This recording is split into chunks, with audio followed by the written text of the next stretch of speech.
এক ছিল সবুজে ঘেরা শান্ত একটি গ্রাম। সেই গ্রামে থাকত এক শত পরিশ্রমী কাঠুরে, তার নাম ছিল রঘু।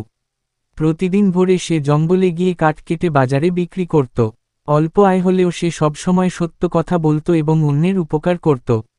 একদিন রঘু জঙ্গলে কাঠ কাটতে গিয়ে একটি আহত ঘোড়া দেখতে পেল। ঘোড়াটির গায়ে ছিল রাজচিহ্ন। রোগ হ্রস্ব উকার ঘোড়াটির যত্ন নিল। কিছুক্ষণ পর সেখানে এসে পৌঁছালেন রাজকুমারী অনন্যা। তিনি শিকারে বেরিয়ে পথ হারিয়ে ফেলেছিলেন।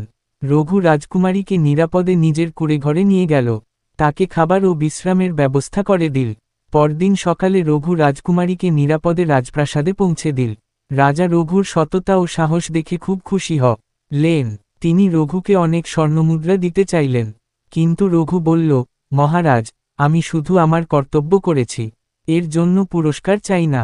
রঘুর বিনয় দেখে রাজা আরও মুগ্ধ হলেন। তিনি রঘুকে রাজ্যের বনরক্ষকের দায়িত্ব দিলেন, যাতে সে বন ও গ্রামের মানুষদের রক্ষা করতে পারে।